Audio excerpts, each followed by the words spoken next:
Okay, good evening. I'd like to call to order the October 10th, 2011 Lake Washington School Board meeting, directors meeting, and we've just come from an excellent workshop, work session on curriculum and assessment, and that was just very well done, and again, appreciate Matt and Linda Stevens' presentation in there. I'll entertain a motion to adjourn. Oh, jeez. So moved. Sorry. Bye. You just thought we did this. I'll move we adjourn. Talk about a slip of the tongue. I move we approve the agenda. Thank you, Doug. Second. Have a motion to approve the agenda and a second. All those in favor, please say aye. Aye. Always need a little levity for the beginning of a meeting. Okay. And our host school this evening. Yeah, thank you, Jackie. Tonight, as you know, each month we have a school in the district come and tell us a bit about their school and their academic achievements. And tonight we have the principal of Lake Washington High School, Christina Thomas, who you all got to see at the new Lake Washington High School facility last week, along with our city council elected officials and staff. And so I did want to also mention that Christina brought cookies this time. And so we have Lake Washington High School cookies in the back of the room for all those that are interested. So Christina Thomas.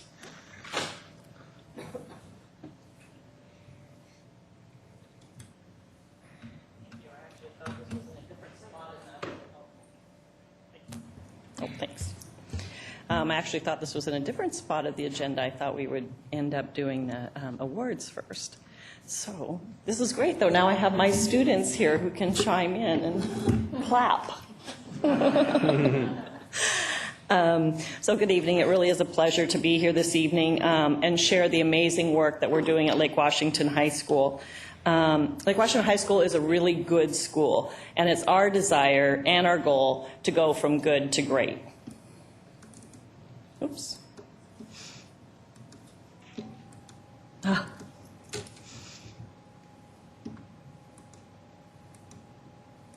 Oh, goodness. We're going to do this a different way.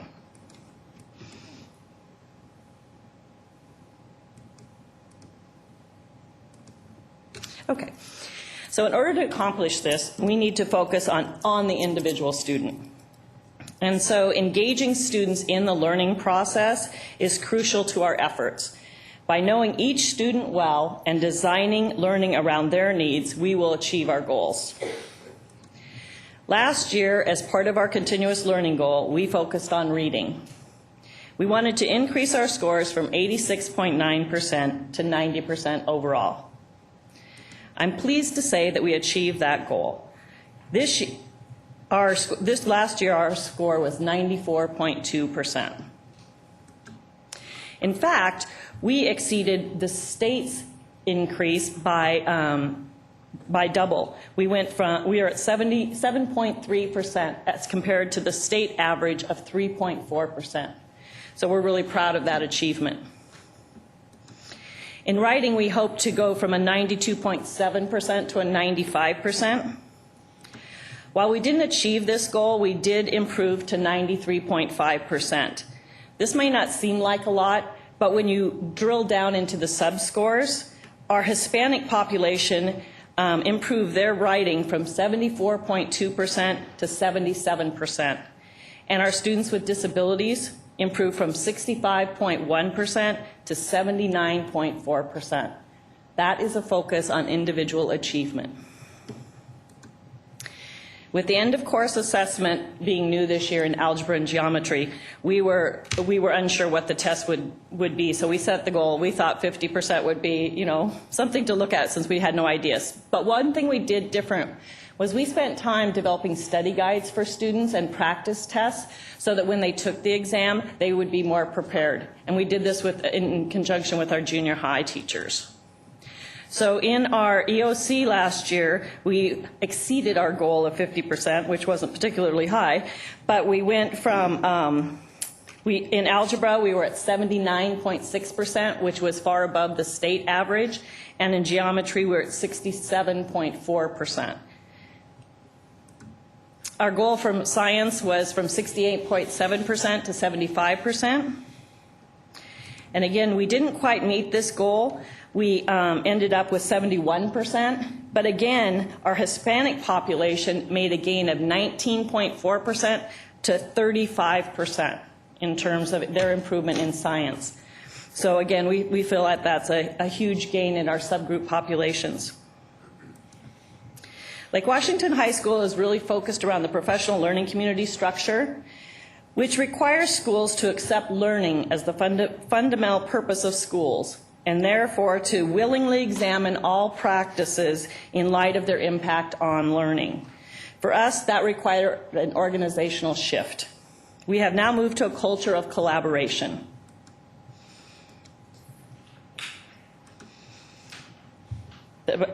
So what we've done is we've established house teams, which the members of the board saw. Our school is organized into 4 houses, which are interdisciplinary multi-grade teams.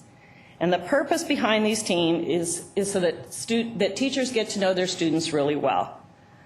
And they also create structures to develop interventions for students who are struggling. Staff has currently used our house structure to organize our orientation activities, and the upcoming PSAT test, they'll also be reconnecting with their houses and giving more study support. We also have content teams, and in our content teams, our teachers are aligning their grading practices so that every grade is the same in a content team, and developing common assessments that are aligned to the standards. At Lake Washington High School, we have many unique programs. We have clubs like Loyalty, Beta, and Key clubs that their primary focus is around community service. Last year, our Loyalty Club, for example, spearheaded a food drive which collected over 5,000 pounds of food for Hope Link. Our Beta Club organized a Veterans Day assembly and also had students writing letters to soldiers.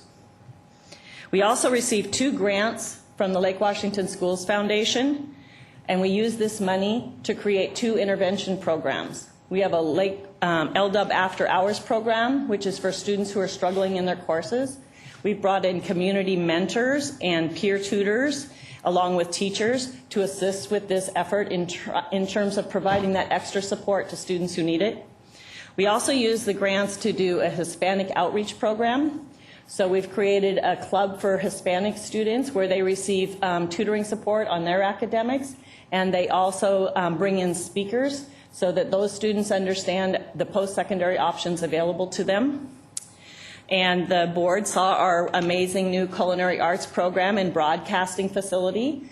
Those are 2 new programs this year that will eventually be open to all students in the district and outside the district.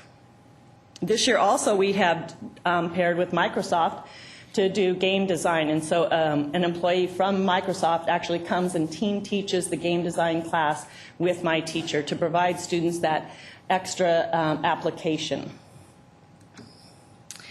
So in closing, we do have a brand new state-of-the-art building, and we're trying to create the instructional infrastructure to maximize the learning and ensure that all students are indeed future ready. Thank you. Thank you.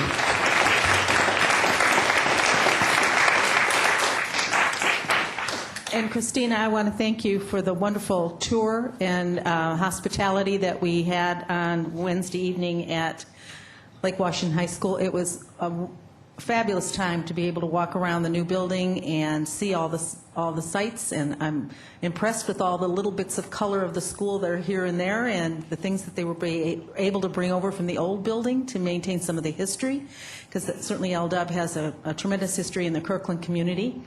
And it was just great fun. I'm glad we had the opportunity. And I know the city, we had a number of people from the city council as well as from staff, including from the fire department. We have just about 30 people, I think, that were there that evening total with board members. So it was just really a great evening, and very much appreciated that we got to do the tour there.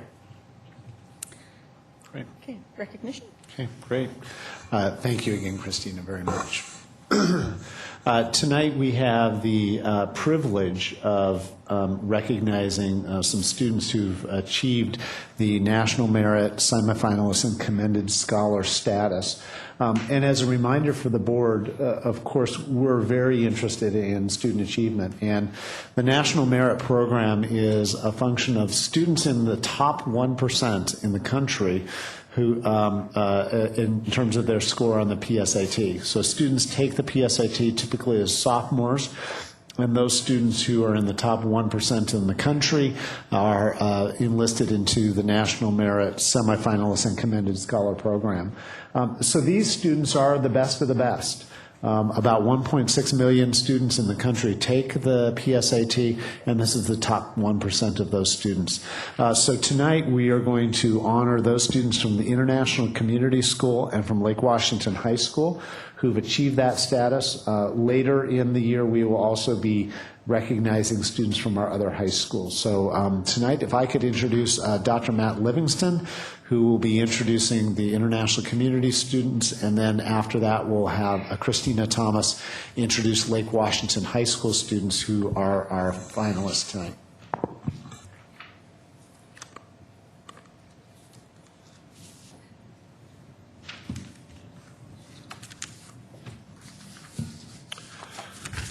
All right, great. Good evening, directors, superintendent. Welcome, parents and kids. This is one of those exciting times that, I feel really lucky to be here. What I'm going to do is give you some fun facts and neat things about some of our students, and then when I call your name, kids, come on up. Parents, you get to stay seated. Come on up and join me up here. Look and make sure we got everybody here. Okay, this kid is the president of the chess club. He plays and enjoys ice hockey. Matthew Brubacher, come on up here.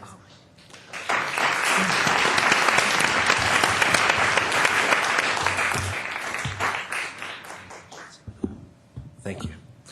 President of the Drama Club, third place at Nationals for National History Day, Abby Burlingame, come on up here.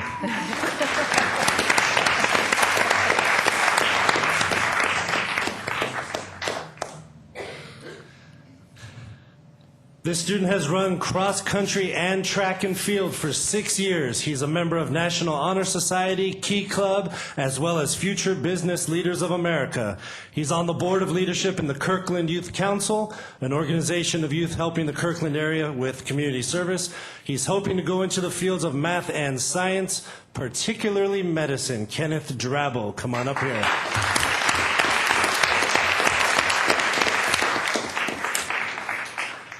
This young lady's been dancing since the age of 3. She's been to National History Day Nationals with group performance, and she's interested in architecture and health sciences. Alexandra Drury, come on up here.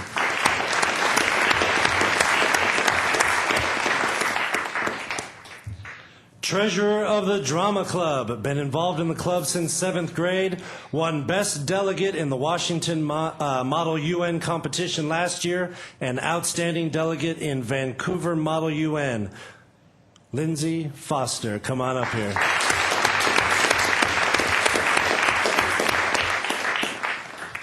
This student participated in sports all his life, crew since 8th grade, wants to go into the field of medicine. Ishan Jadka, come on up here.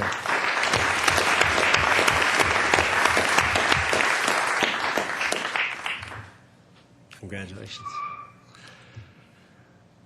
This student is really honored to be recognized by the National Merit Scholarship Organization. And last summer, she had the opportunity to participate in the Leadership Development Institute at YMCA's Camp Orkila and was able to circumnavigate Orcas Island kayaking. Shelby Jennings, come on up.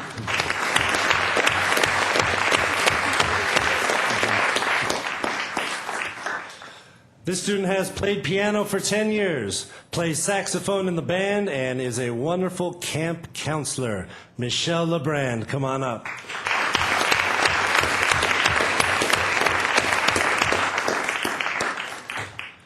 This student has been involved in the National Honor Society since he was a sophomore. This year he's serving on the organization's executive council as president. He runs cross country and track for Lake Washington High School. Currently, I hope he's doing a good job. Currently, he's the boys' team captain for the 2011 cross-country season. During his summer vacation, he interned at a stroke research lab at the University of Washington. Nathan Maris, come on up.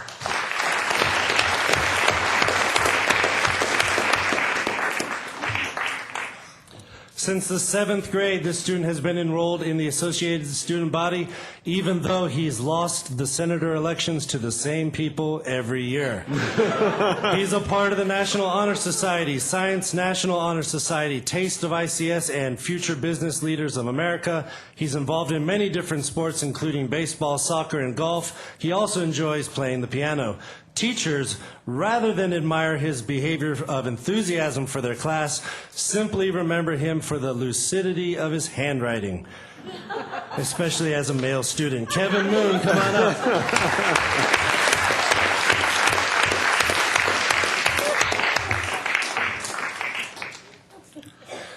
This next student is the co-president of the Future Business Leaders of America. He competed in the business plan competition at Nationals this summer. He had the opportunity to work at the Fred Hutchinson Center in Seattle, and it inspired him to look into a career in chemical engineering. He likes to play badminton and listen to music.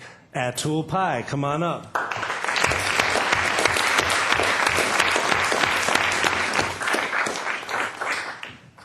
I don't know if this student is here, but we'll certainly talk about her. She's working on getting her private pilot's license. She flew her first solo flight at the age 16. She started her own senior portrait business in 9th grade, and she helped found ICS's National Art Honor Society. Is Clara Path here? Didn't quite make it, stuck in traffic. Maybe she's flying her plane. Night flight. Well, congratulations, Clara. Next student, head of the Taste of ICS. Practiced Indian classical vocal music for 9 years. Wants to go into public health and medicine. Sai Paul, come on up.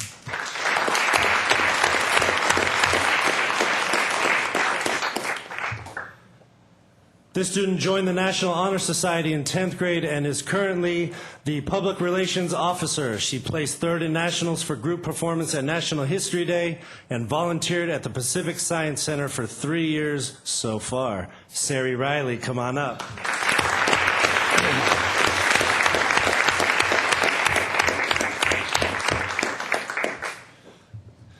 These are the National Merit Scholar Commendation winners. We do have a couple students who are absent, Emma Treblay and Christy Weber.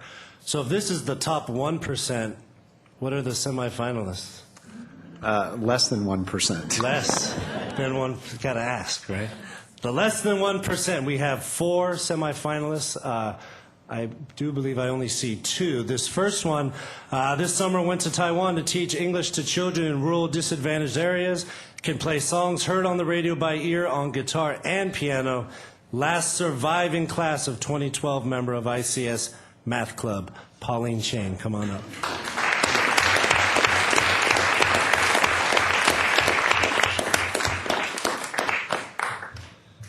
The 2 students that are absent, Edward Cordell and Jack Spielman. You didn't sneak in, did you? Okay, they're not here. So the last student, this is our ASB president. First place in Nationals, in the National History Day Senior Group website on the Flora River restoration. We'll find out. She'll correct me. But she really wants you to know one thing, and that is she can lick her elbow. Jessica Jin, come on up.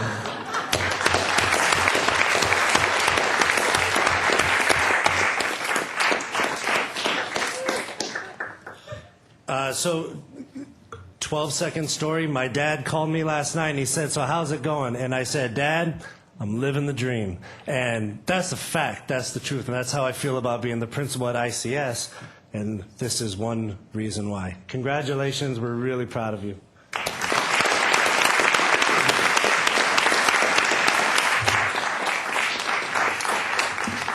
Thank you. For all of the students, parents who are here, would you mind standing up so we can recognize you as supporting these fine young ladies and young men?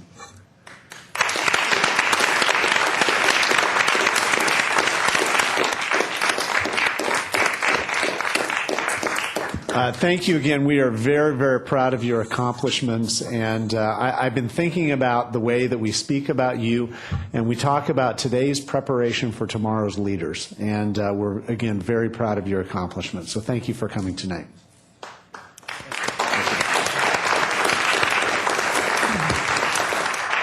Christina Thomas, if you wouldn't mind coming up and introducing Lake Washington High School students who've also accomplished these great things.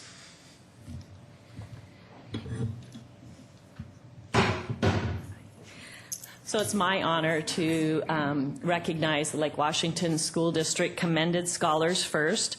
We have Zachary Brett. And Zachary, if you could come up here. Zachary's interested in pursuing a political science degree. He is planning on applying to Williams College or Midbury. Zach designs board games in his free time. He also volunteered with the Democratic Party during the last election. His parents are Lawrence and Alexan Brett. So can his parents stand up?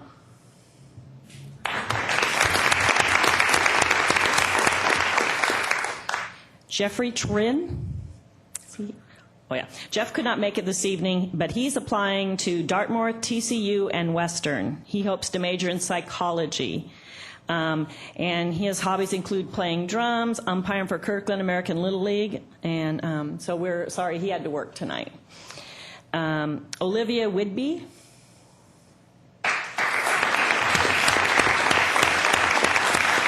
Olivia is also interested in a psychology degree. She hopes to become a therapist or a teacher. She's applying to Gonzaga, University of Washington, and Stanford. Olivia is also captain of Lake Washington High School cross-country team, who brought us a nice trophy today. That was very exciting. Olivia's parents are Doug and Moira Whidbey. So Doug and Moira.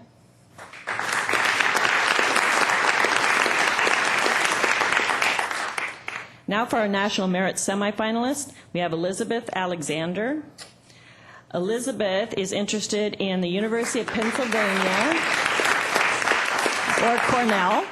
She is interested in majoring in biological sciences or English. We talked on Friday that that was an interesting dichotomy of majors. She wants to be possibly a research veterinarian or a writer.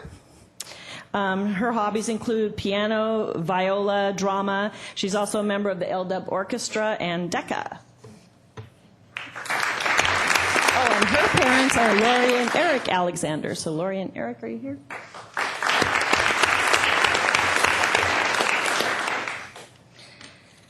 Sujin Wangpo. Did she make it? I didn't see her. Oh, there she is. Sujin is applying to multiple universities, but hopes to attend the University of Pennsylvania with math or science degree. Sujin is involved in orchestra as a concert master. She's a Key Club secretary, a member of our Loyalty Club. She is National Honor Society president, as well as the Math Club president. She enjoys fencing. She's an avid volunteer. She volunteers at the Boys and Girls Club, Seattle Children's Hospital, and LDUB After Hours. She also works at Kumon Learning Center as a private tutor. Sujin's parents are Jackie and Jay Wangpo.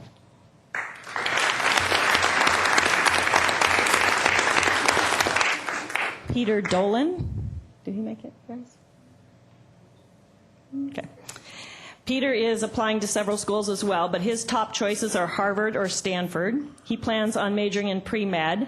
He participates in rowing, which consumes a significant part of his time. I'm sorry he couldn't make it tonight. And then we have Jake Nash.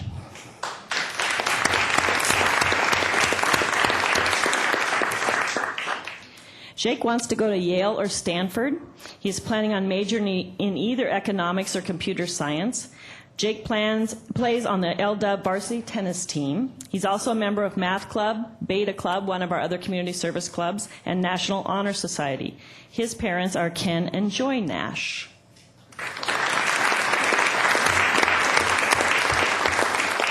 So congratulations to all our National Merit Commended Scholars and semifinalists. We are so proud of you.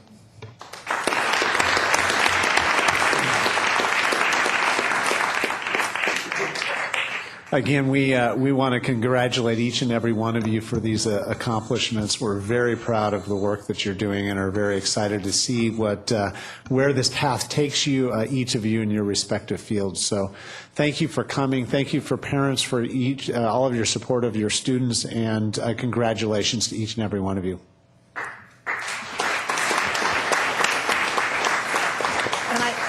And I would like to thank all of you for coming this evening. It's very much appreciated for you to come, and you now may be dismissed. So you can go and get all that homework done and get ready for school tomorrow.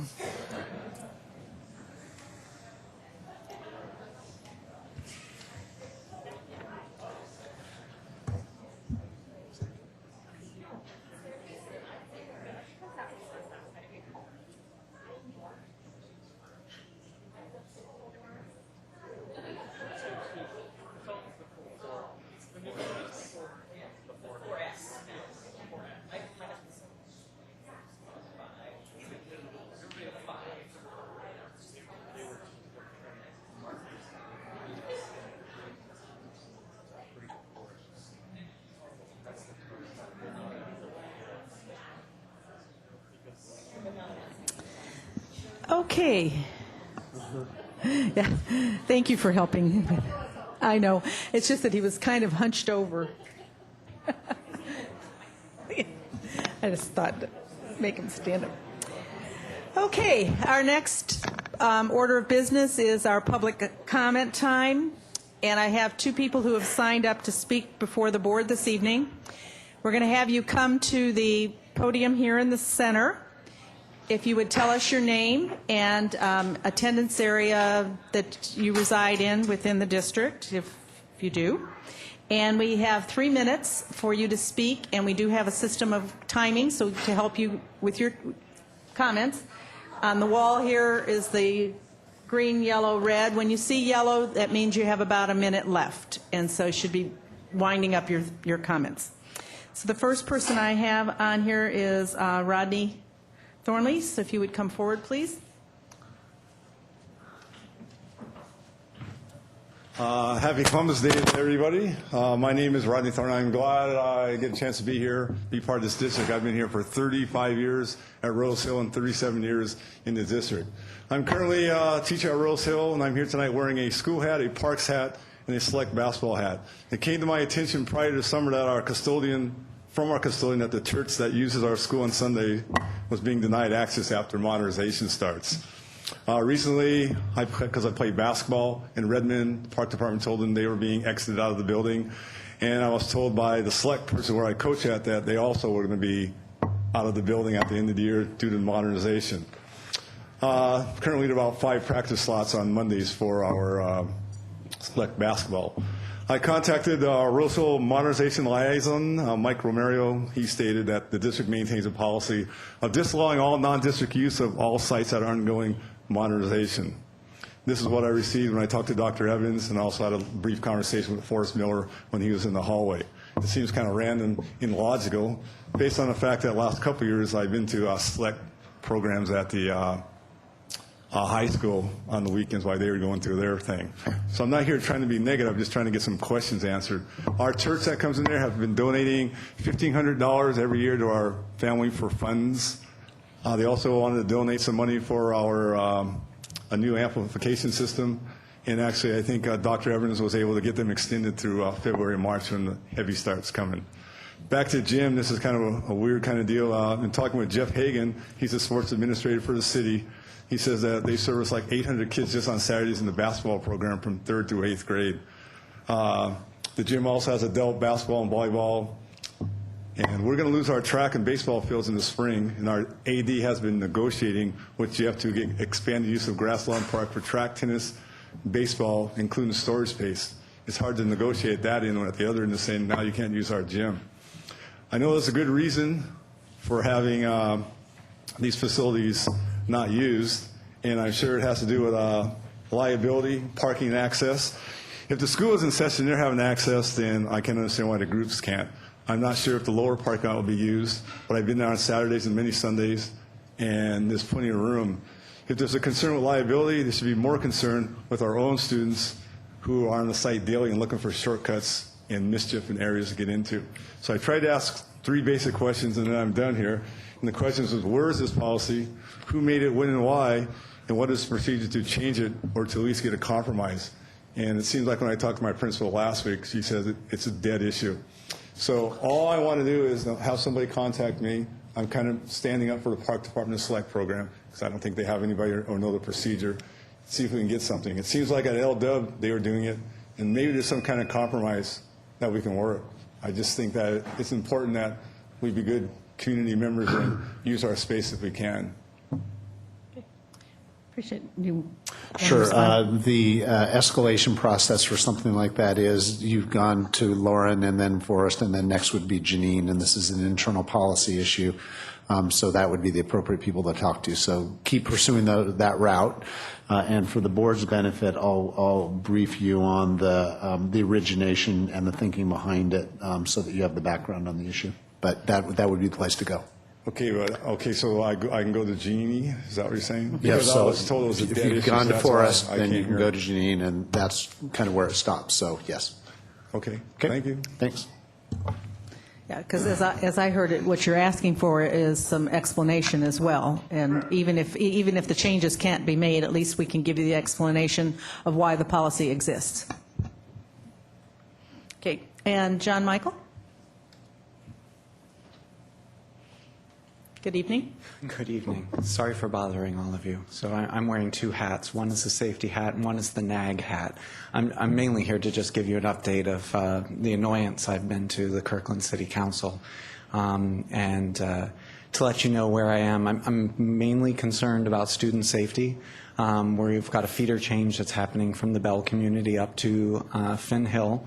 And I'm working with Principal Scarpelli and the PTSA at Finn Hill to come up with some issues to deal with Juanita Drive, which is the main concern. I'm sure you're all aware of the accidents and unfortunately the fatalities that have happened in the past couple of years on that road and the fact that there's no sidewalk on there.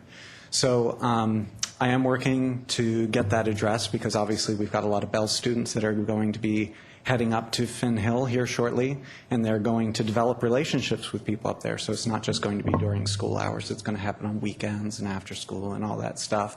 And we want to make certain that they have a safe way of getting there, aside from a bus pass, because some of them are going to walk. I know that from my own son who attended Finn Hill Junior High, and despite the numerous times I told him, don't walk that street, unfortunately twice he did it. So I know from experience that we have to find other options besides a bus pass. I continue to email and call the city of Kirkland to try to get them to address this. Obviously, they've got tons of money sitting around to build a sidewalk. So this is not an easy task. And I will once again be going to the Kirkland City Council here in a couple weeks to ask them again to put that at the whatever list they might have if they've got a few extra dollars. And if I can throw in some pennies myself to get that sidewalk on there. It would also help with the connection between the newly annexed area of Kirkland. I think there's some real benefits for them. And I do want to let you know that Principal Matson, the new principal at A.G. Bell, is doing a stunning job of living inside of what is a continuous disaster plan that's going on at A.G. Bell as we build the new school. He's doing fantastic work, and I think the students are rising to the occasion, and the teachers are doing a stunning job working there. So, and most of all, thank you, all of you, for the new school we're going to have soon there. Thanks. Thank you.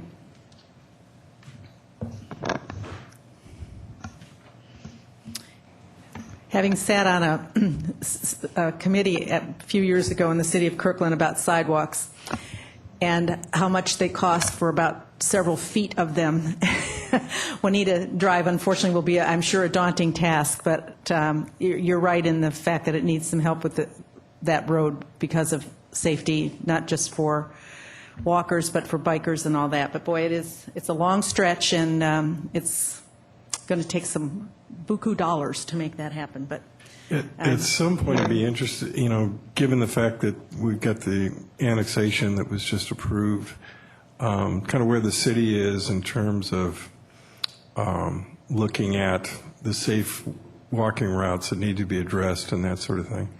I know that's something that we can't do tonight, but I'd be interested in knowing kind of where we are with all that. We do a quarterly meeting with the city staff, and so why don't I bring that up, excuse me, in terms of, especially with the annexed area, what is their view on safe walking routes and what's their priority order, and I'll ask specifically about the Juanita Drive area and at least get back to John Michael on kind of what their view is. And we, of course, are supportive of any efforts to try and create safe walking routes for kids. It is in everyone's best interest to do that. But if I I- think now that we've got, Yeah. a new steward Sure. for those areas, I think we may see some different approaches. Sure. Having worked on the ones that are over on Safeway Hill in the annexed area, way back when my kids were there, King County at the time, Claire Cochran always used to say that she could always count by the month when my letters were coming into Audrey's office because I kept pushing. We got sidewalks, but it was work. But it takes tenacity to get it. But we keep reminding them and keep making the wheel squeak. Can make that work towards making that happen. Consent agenda. I'll entertain a motion. So moved? Would you poll the board, please? Chris? Yes. Nancy? Jackie? Yes. Doug? Yes. Robbie? Yes. And I'd like to point out under tab 10, this time we have $19,025.30 in donations. We have a $3,018 donation from the Stella Scola PTO to Stella Scola to provide stipends for enrichment, extracurricular programming work. $1,431 to the Lakeview PTSA to Lakeview Elementary to support the back-to-school barbecue. $2,277 from the Meade PTSA to Margaret Meade Elementary School to purchase and install mini blinds for interior windows. Apparently there's too much sun up there. $2,800 from the Twain PTSA to Mark Twain Elementary School to support their field trips.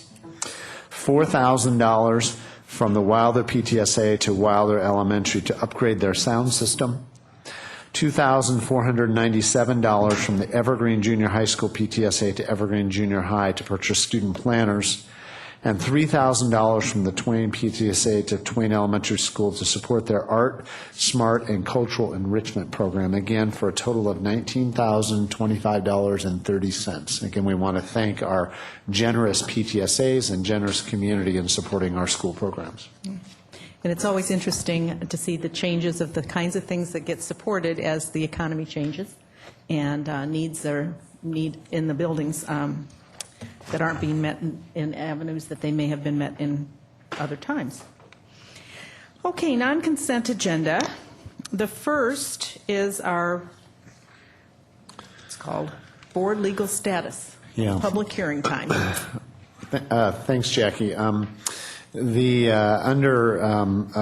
GP2, our public school board legal status, we are proposing a change to GP2E1 under the RCW. And essentially, the essence of this is that every time there is a census, every decade, we're required by law in order to ensure that the director districts, which represents how school board members can be elected, are representative of the distribution of the population inside of the district boundaries.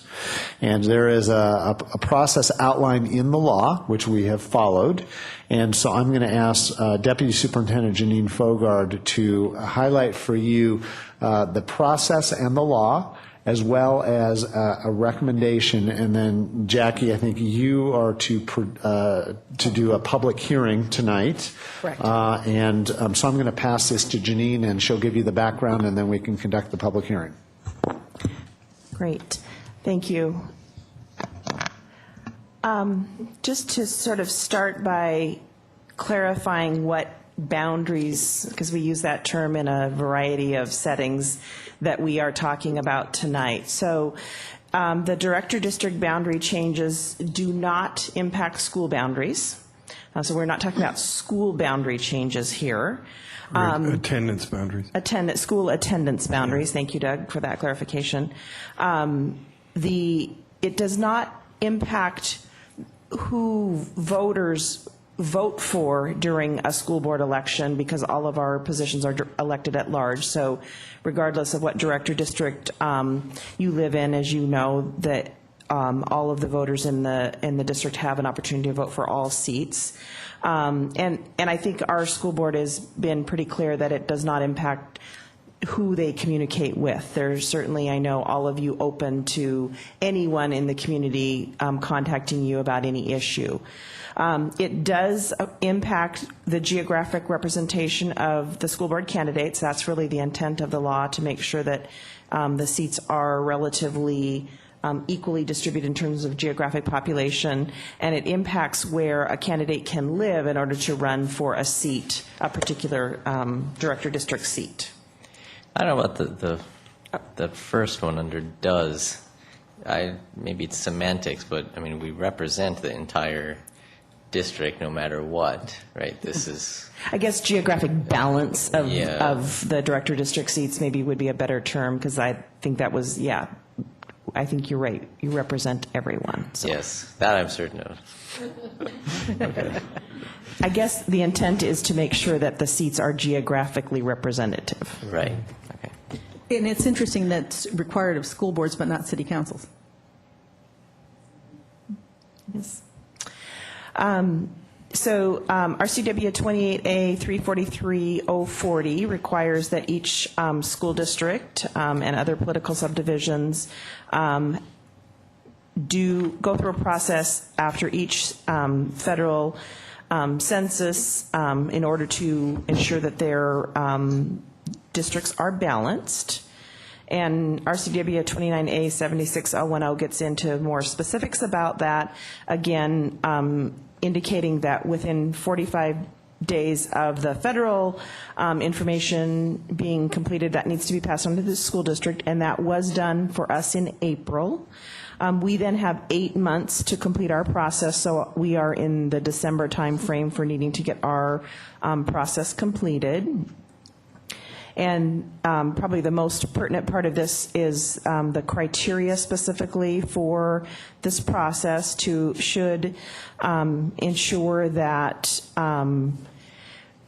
each director district is nearly equal in population as possible, that it shall be compact as possible, consist of a geographically contiguous area, and not be constructed such to favor or disfavor any particular political party or racial group, and then to the extent possible to keep kind of communities of related interest together. In terms of process, each municipality, school district, county needs to have provided public notice and to hold a public hearing, which we are doing tonight, at least 1 week prior to the adoption of its plan. We did do a press release on this, as well as have published on our website the board's intent to review this, both copies of the current and proposed boundary maps. So just to give you a little bit of background here, this is a picture of the current director districts. And when we contracted with the Sammamish Data Systems, which does this work for many school districts in the area, the current boundary populations shake out as follows. So you can see we have a Director District 1 having about 10,000 or a little over 10,000 less than Director District 5. Our total population of 177,476, and if you divided that into 5 equal populations, each would have a target population of about 35.5. Based on this, Sammamish Data Systems worked to develop a proposed boundary which will meet those population balances. This is a picture of the proposed boundary changes, or the proposed boundary. I will walk through in just a minute the actual changes, each area that's changed, but you can see from the post boundary, if this boundary scheme or map was adopted, then each director district would be very close to that 35,500 mark that was the target. Mentioned this too. We've done a press release. We've got the current and proposed boundaries on the website. We have holding the public hearing tonight, and then we have the final adoption in consideration. And then we are anticipating approval if things are relatively in order on October 24th. And then subsequent to that, we would have policy changes because the actual meets and bounds description or the legal description of the boundaries are part of the Exhibit 1 in GP2. And I see that what I thought was going to be there is not, so I'm going to use the document camera.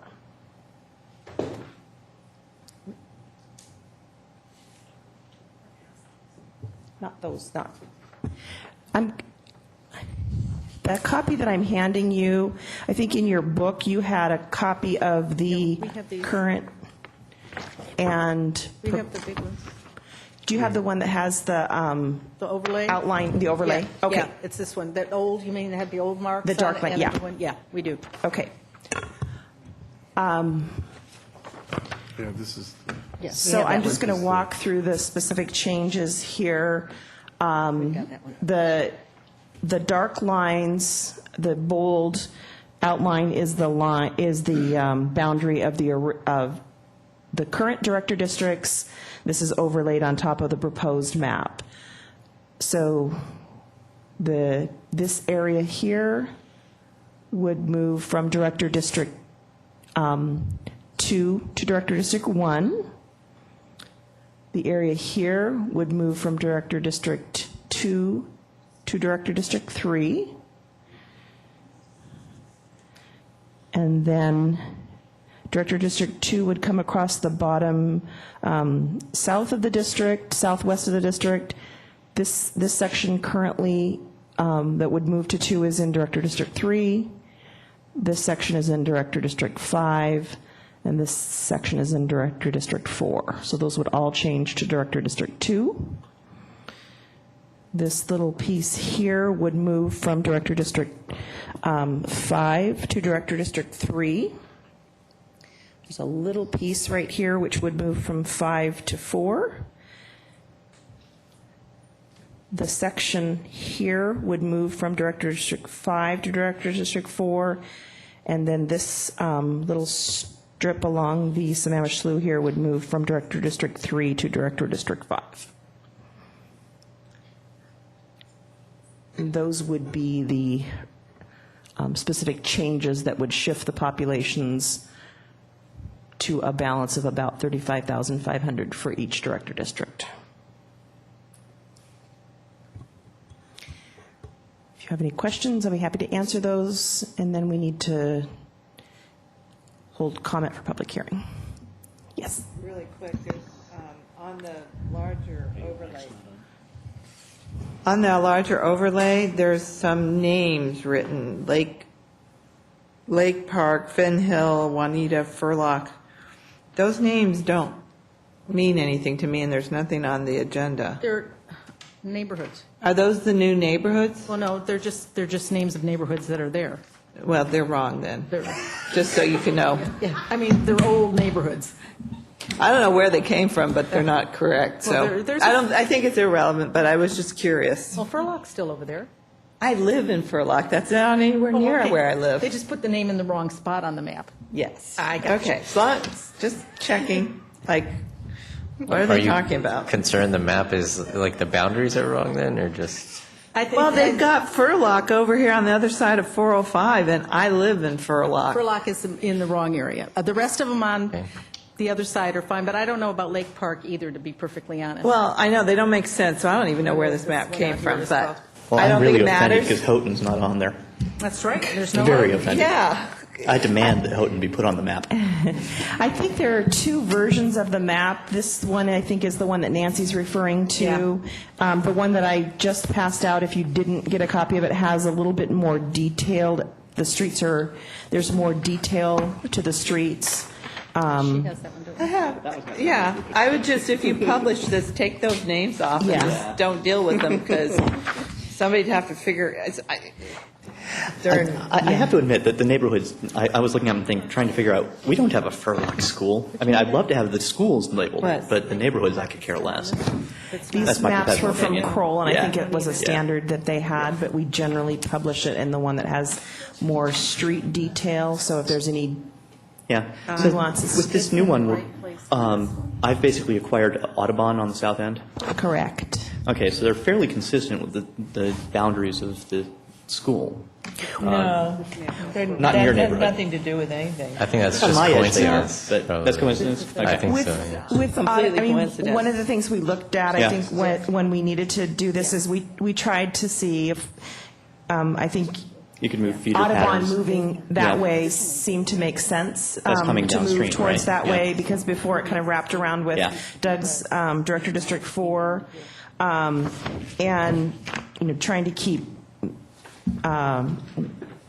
schools in director districts maybe in 1 or 2 feeder patterns, but Okay. not split between 3. And when we used to publish a thing in the calendar that would have our names in the schools within our director district, it was always very confusing, because since I take the middle of the district, I have very few schools. What? No high school feeder. I get, well, yeah, we knew that one. But I get very few schools because I have bits and pieces of all these other things. So you can't go by school boundaries. It's just a way to divide up the district into 5 equal parts, more or less. Just like they're doing with all the other things in the state, Well, Right. from And with that, I Congress moved to- that we've discussed it quite enough. Yeah, but we've made progress. I mean, when We the have to have a reason public hearing yet. the reason I'm on this board is that Sammamish used to be what, of course, was that it was unincorporated, but it used to be represented by somebody from Kirkland. So that shows you how much change has taken place over the last almost quarter of a century. Yeah.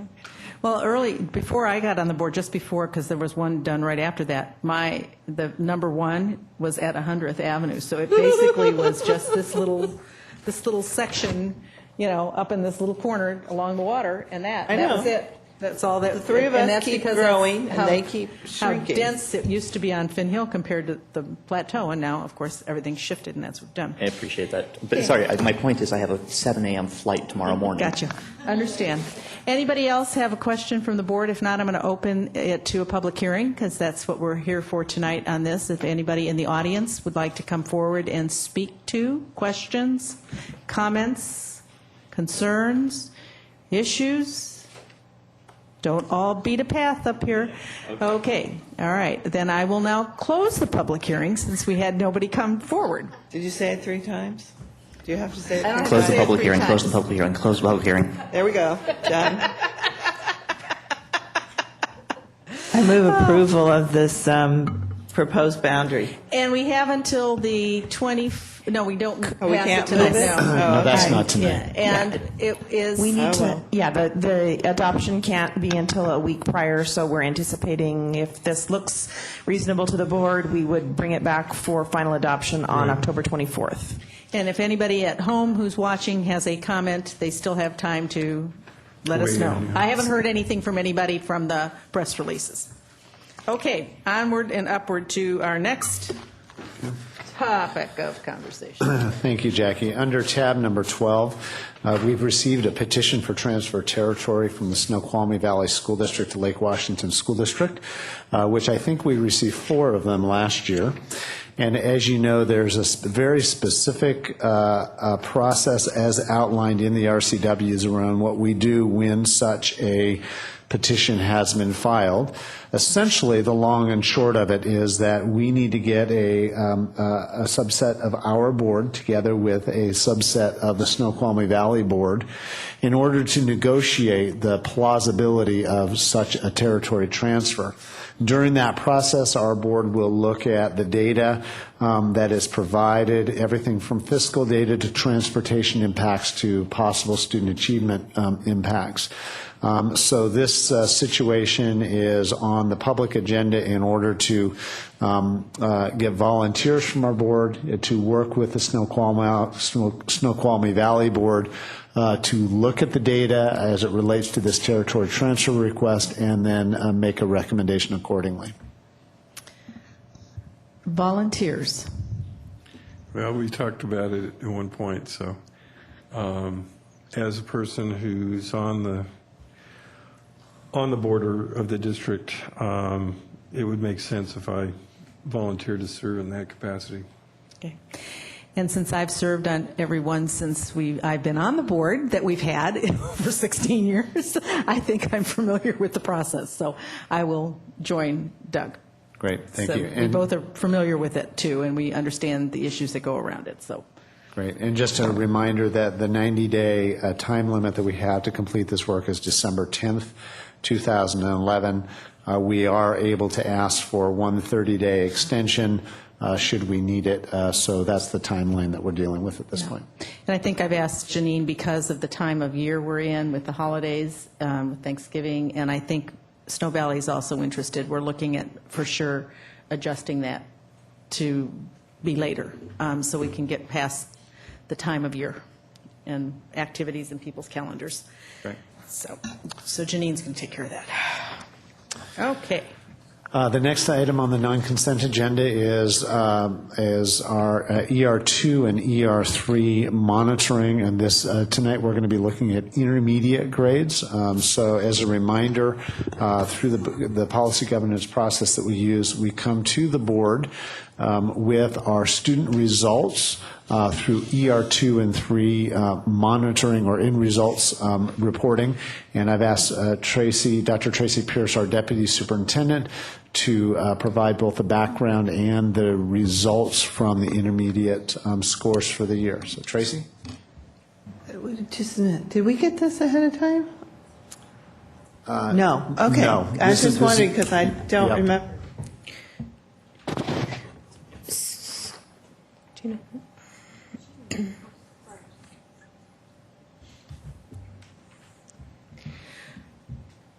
So this is the second ER report that we are looking at this year. We started with primary, and just a reminder that now that we have a board view of a data dashboard in place, we're able to kind of focus some of the presentation more, since prior to the presentation, board has access to the dashboard and can look at the data that way as well. So tonight we're looking at the classes of 2020, 2019, and 2018. Those are our current 4th, 5th, and 6th graders. Presentation focuses on literacy, math, and science performance, and we'll conclude with some direction and actions that we are taking as a result of the data. Just a brief overview, a reminder, we do ER1 in January leading up to End Result 1, which focuses on our graduates. We start with our primary students, then our intermediate students. That's what we're doing tonight. Then we'll move on to our junior high students' performance, look at that in November, and our senior high students in December. We, in all cases, look at the data disaggregated and include data over time where it's appropriate, where it's available. Tonight we've got report card data. We also have state assessment data, which we didn't have in primary because the state assessment begins with grade 3. And we also have some trend data to look at over time, as well as agreement, level of agreement between our report card data and the state assessment data. One last reminder, class of 2020 is our current 4th graders. We're looking at their most recent data, which is their 3rd grade report card and state assessment data. Class of 2019, our current 5th graders. We're looking at their 4th grade report card data and 4th grade state assessment. And for the class of 2018, our current 6th graders, we're looking at their 5th grade data. The color coding for our performance indicators are, it's as you know, blue, green, yellow, red, and gray is where the data is not applicable. And we have orange as an indicator where the data isn't reported at this time. One last thing that we looked at last time is we look at our elementary report card, and based on the work that you heard some of in the work session tonight around our standards-based report card, we now have teachers using an online gradebook to record assessment events, and those events are aligned to grade level standards and to report card areas. And the grades that they're reporting are based on trend performance on classroom level assessments. And so we have good confidence in our report card data. We'll take a look for each grade level what specifically is being reported on the report card for literacy and in math and science. We also know that at this time the dashboard is reporting literacy, reading and writing together, and math and science together, and that's an area in our next version where we need to have those two things separated so we can look at them a little more specifically. This is the first time this year that we'll be looking at students who've taken the measurements of student progress, which is the state assessment.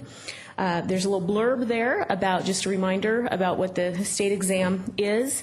The goal of the test is to measure students' progress, and we should never be looking at that one measure of student progress as the sole judge of a student's academic performance and knowledge. We look at this data next to report card data, which we feel very confident about is also an accurate measure of how the student is progressing.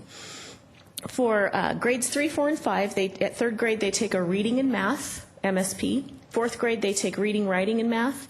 And fifth grade they take reading, math, and science. So we'll be able to take a look at all of those. And this assessment is administered in the spring each year. Okay, so we're going to get right into literacy. For our current fourth graders, this is the third grade report card. And third grade report card measures reading and writing in the areas shown. We've got 1,978 students. 69% of them are meeting or exceeding the standard in all areas, so all of the areas on the report card.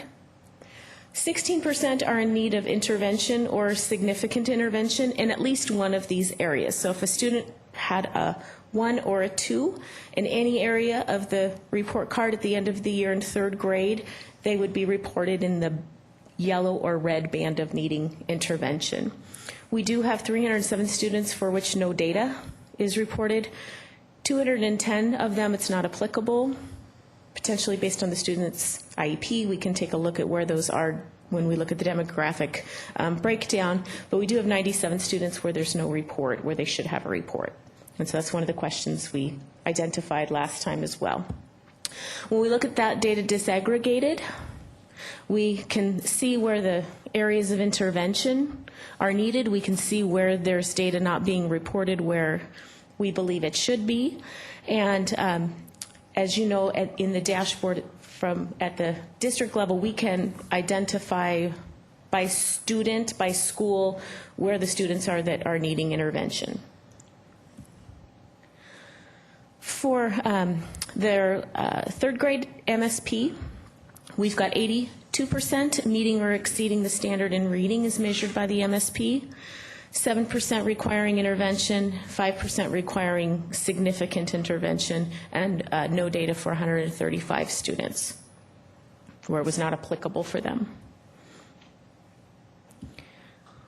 Here's that same MSP third grade reading data disaggregated.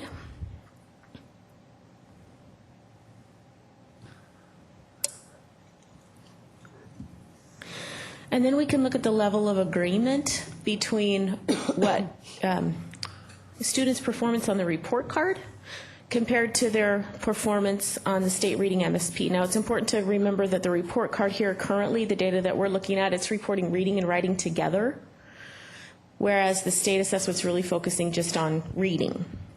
That said, we have, about 16% according to the report card of our students needing intervention or significant intervention, and about 12% needing significant intervention or intervention in reading. So it gives us at least a beginning look at the level of agreement between measures. We can also look at the third grade reading trend over time. This is information that's not in the dashboard. This is taken from the OSPI report card site, but we can see that our students continue to outperform the state average. The trend line is pretty flat over time, but strong performance, almost 90% of our students meeting the standard in reading. We have one other look here in tonight's report, and that's a comparison chart when we kind of question, how are our students doing compared to students in neighboring districts. So this chart shows comparison from 3 neighboring districts as well as a state level comparison. So our students are are outperforming neighboring district students based on the third grade reading MSP. Have you tried looking at that at I know for the accountability index, they have some way of adjusting it for the students who are taking the test. Have you tried doing that kind of comparison across districts? No, not yet. So Okay. one thing I think when we go into the goal setting conversation later, that could be an area where we're going to look more deeply at the comparable data. Chip, do you Okay. want me to say anything else there? Do you want to elaborate on that at all, or? I think Tracy captured it pretty well. What we haven't talked about, though, is the methodology used, and so I think that's something we'll look into now that you mentioned is we have a good relationship with CEE and Greg Lubdell, and they manage that accountability index methodology. So we'll ask them to help us with that. But thanks. That's a good thought. Okay, thanks. Okay, so moving on to the class of 2019, we have the same view, same data. We'll look at their report card. This is their fourth grade report card. 70% of the students meeting, exceeding the standard in all areas of literacy. 16% in need of intervention or significant intervention in at least one of these areas based on the report card, and no data for 272 students. See some similarities as we look at that data disaggregated, that we tend to see the same areas of program participation represented. And again, the beauty of the dashboard now is that we can really drill down and see exactly who the students are and in which schools they're in so we can intervene appropriately. Their fourth grade reading MSP for our current fifth graders, 79% are meeting or exceeding the standard in reading, 10% are requiring intervention, and 4% are requiring significant intervention. We've got no data for 125. Here's the fourth grade reading MSP disaggregated view.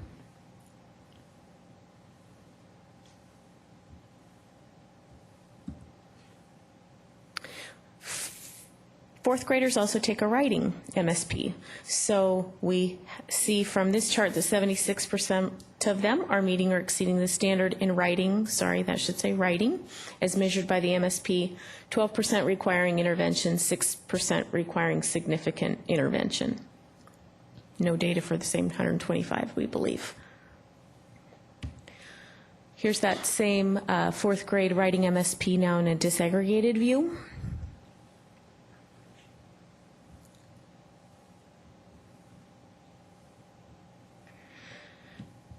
And we can now look we have a little bit more detail here when we look at the level of agreement, because the report card is reporting reading and writing. Again, it's not split out at this point, but we can look at how they're doing on the report card in literacy based on reading and writing compared to their performance on the reading MSP and the writing MSP.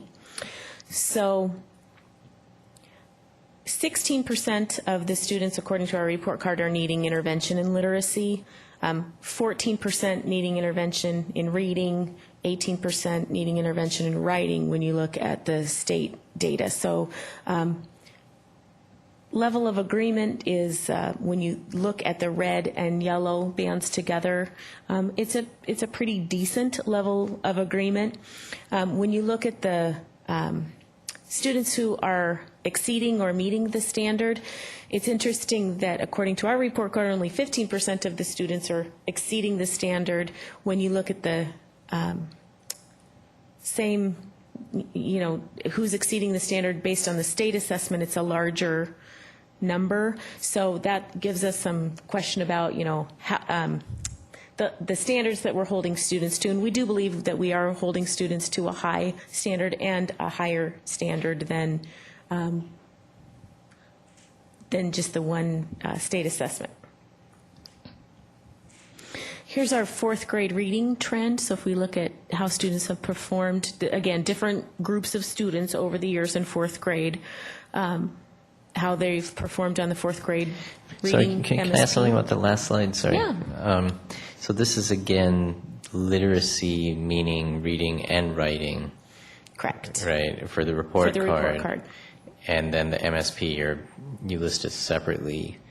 Have you considered, to make it more comparable to, merge the MSP, that you have to be exceeding, for the report card, you have to be exceeding in both reading and writing to be exceeding, right? And it's standard on both to be at standard, is that right? Correct. So if we go back, I'm just going to go back real quick to a slide that's got the report card shown. So if for a student to show in this blue band, they would have to be exceeding the standard in all areas. And we've done that because our goal is for students to be meeting or exceeding the standard in all areas. And if there's even one area where they're in need of intervention, we want to pay attention to that. So what we want to do, though, is to separate these two out on the dashboard so we've got a reading and a writing indicator. So rather than merging the state assessment into one literacy umbrella, we want to separate out the report card into reading and writing. Okay. And just historically, I want to remind the board a little bit of how we got there. If you recall, we got there because we aligned it all to the student profile, which then was clumped that way. And what we discovered, really, it wasn't until we started doing the data digs, we thought, well, this doesn't really make sense the way it's done, so now we have to go back to an architectural design issue in order to break it out that way. So that'll be in the V1.1 or V1.2 specification so that we can then begin reporting that way after we've had this year of learning about it. But that's exactly what we discovered when we were doing the same thing. Okay, thanks. Okay, so back to the fourth grade reading trend again. We tend to follow this state trend, outperform state, and you can look, this goes back to 1996 when the WASL began to today when we have the MSP, and about 85% of our students meeting the standard in reading. We also have the writing trend over time for fourth grade. And then that same comparison chart. Again, this isn't something that we have included before in ER reports, but based on some of our discussions last year around knowing how our students are doing compared to neighboring districts, we included it tonight since we have the data. So again, our students are performing well in reading and in writing and outperforming neighboring districts slightly.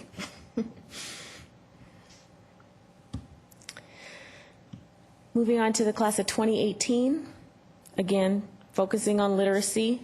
Our current sixth graders, based on their fifth grade report card, 71% are meeting or exceeding in all areas of literacy, 14% are in need of intervention or significant intervention, and we have no data for 277 students. Same data disaggregated, similar trends persisting. Fifth graders take a reading MSP. 73% of them last year met the standard in reading. met or exceeded the standard, 10% are requiring intervention, and 12% are requiring significant intervention. We have no data for 100 students.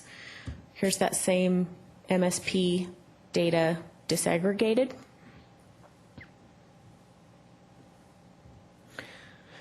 We also included the fourth grade writing, so these are current sixth graders, and this is their fourth grade writing MSP.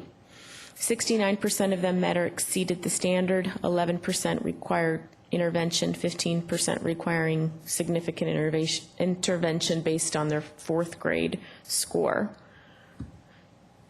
Here's that fourth grade writing MSP disaggregated.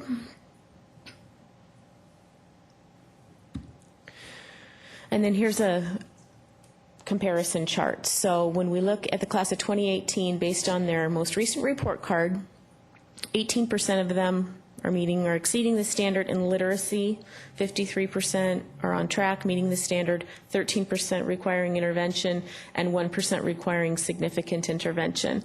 This is an interesting one to look at because according to our report card, only 14% of the students are requiring intervention in literacy, but when you look at the state, their reading MSP and their writing MSP from the previous year, those numbers are higher. So this kind of information gives us questions to ask about, why are these numbers so different? So it's an opportunity to dig into why. When we look at the fifth grade reading trend over time, we've got kind of a flat-ish trend. Our students are still outperforming the state.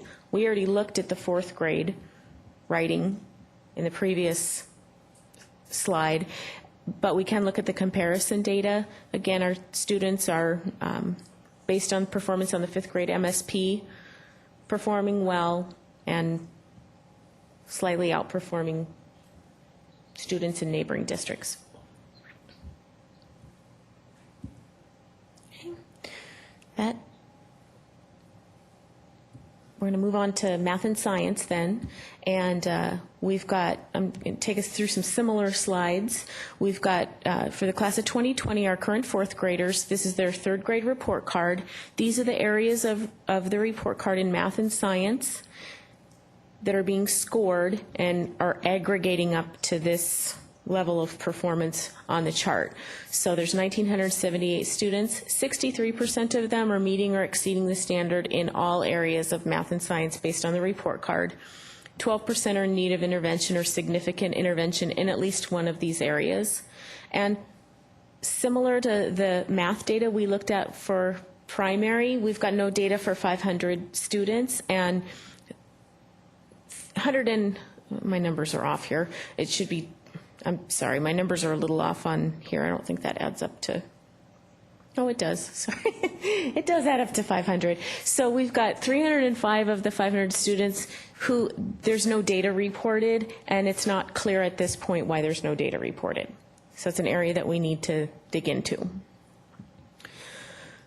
Here's their data disaggregated. This gives us a view of, at least from a demographic standpoint, which students are missing data. Some of those students you can see are in program, but it's not clear until we dig a little deeper to the student view if there should have been data reported, but there wasn't. Third graders take math MSP. 72% of them are meeting or exceeding the standard in math. 12% are requiring intervention, and 10% are requiring significant intervention. Here's the view of the third grade math MSP disaggregated for our current fourth graders. And when we look at math and science agreement report card to MSP, again, we've got a little bit of an issue because the report card data is reporting up math and science together, and this is purely a math measure on the MSP. So according to our report card, there's about 12% of students needing intervention. There's about 22% of the students needing intervention when you look at their performance on the MSP. The other end of that is interesting to look at as well. When you look at only, according to our report card, only 9% of the students are meeting or exceeding the standard in all areas of math and science. But when you look at the state assessment, almost 40% are exceeding the standard in math. So there's some agreement questions here that I think, well, at least when we can get the report card to separate out in the dashboard will help clarify some of this. When we look at third grade math trend over time, our trend tends to, the state trend's a little flatter. We took a little bit of a dip, and now we're starting to trend back upward. When we look at comparison with neighbors, whereas with literacy, we were tending to outperform our neighbors. That's not the case with math at this point. We do know that last year was the first year of us implementing our new math adoption, and we tend to see implementation dips when we first implement new curriculum as people are learning the curriculum and getting clear. So it'll be interesting to see how this data looks at the same time next year when we've had a year of implementation under our belt.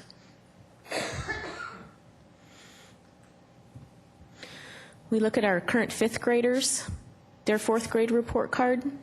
71% are meeting or exceeding the standard in every area of math and science.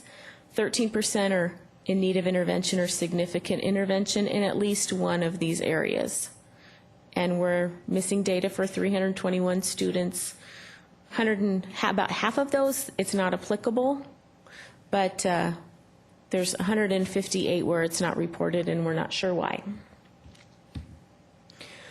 Here's that same data disaggregated. It starts to again show us, at least from a demographic view, where the not reporting is, and then we can also in the dashboard look by building where there's not reporting, and that gives us a good view to ask the questions and to determine why that's happening. Orange is the not reporting? Correct. Gray is not applicable. It didn't apply to them, so we shouldn't expect to see data. Orange is there's no data as far as we know there should be, and so we need to find out why. Okay, yeah. It's just interesting that it's like not uniform, but probably some of those categories are correlated.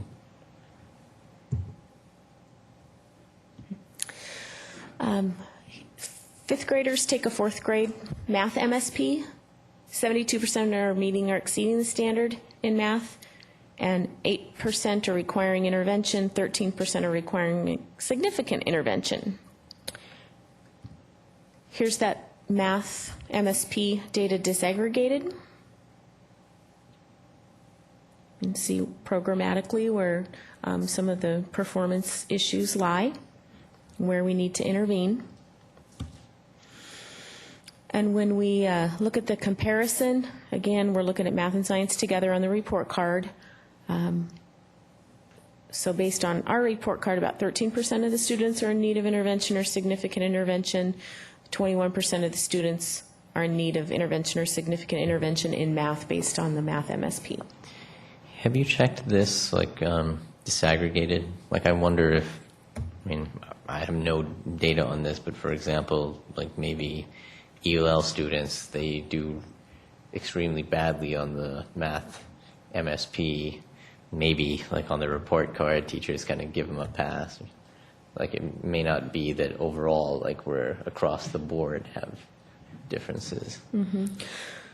When we, in the by school, by student view, you can get you can see if the student, you can answer that question. So I'm not sure. The dashboard right now, I'm just trying to think about the cross tabs, you can look at the by school or by demographic. And I'm just thinking, I'm imagining the pull-down menu. What you can do right now is look, but you can't do what you're asking. So I can look and see these ELL students, which other group do they belong to? Or the low-income students, are they also ELL? Are they also in special education? So I can cross-tab on demographics, but I'm still looking at the one measure. So I think what you're asking is if you can cross-tab on measures. Well, I asked for a couple of things, but one thing is, like, can I take the, say, ELL students and see this is how they do on the report card versus how they do on the state assessment? Actually, yeah, You can do, right? Yep, you can do that. Okay. I don't have a screenshot of it Right, here, but okay. yes, you can just look at the one pull down in the demographic. Right, okay. Okay.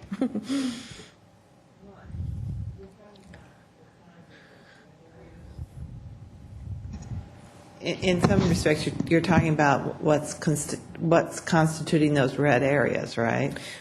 Yeah, like this shows how special education students perform on the state assessment, and Ravi was asking if we could see how the special education students are performing on the state assessment compared to how they're performing on the report card. And so in the demographic pull down, you could sort just by that group of students and see their performance on each of the measures in that right-hand panel. I'm wondering how much, because when I'm looking at the school, so the disaggregation by school, which you're not showing, Right. there's a certain school that's 100% in the red because, to my knowledge, those parents don't participate. Right. So How much does that influence these? that's included here because That's this included. is, yep. So that's why that drill down of school level is so helpful, because we can really see exactly what you're pointing out, and it gives us a more accurate view of what's actually happening. I forgot that we could drill down more on each of these columns.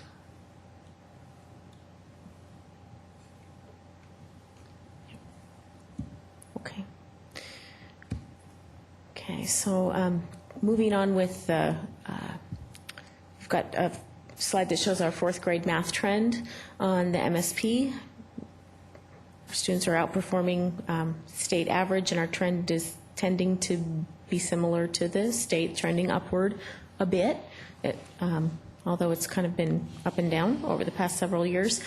When we look at the comparison for the class of 2019, our students compared to performance in other districts, we see, similar trend to what we've seen before. Our students are performing decently, not as well as some of their fellow students in other districts. Okay. Lastly, we've got the class of 2018, our current sixth graders. Here's their report card data. 1,919 students, 65% of them meeting or exceeding the standards in all areas of the report card, 15% in need of intervention in at least one of these areas, and no data for 390 students. Here's that same data disaggregated. And as you mentioned, we can look at different slices and dices to see where specifically the not reporting is, or where the students who are red or yellow are when we look across the system. Sixth graders take a fifth grade math MSP. 62% of them are meeting or exceeding the standard. 13% are requiring intervention, and 19% are requiring significant intervention. Here's that fifth grade math MSP data disaggregated. This is, again, system-wide, and we can look at it in more drill down and cross-tab ways as well. Fifth graders also take a science MSP. 76% of them are meeting or exceeding the standard. I'm sorry, that should say science. 11% are requiring intervention, and 8% requiring significant intervention. Here's that science MSP data disaggregated.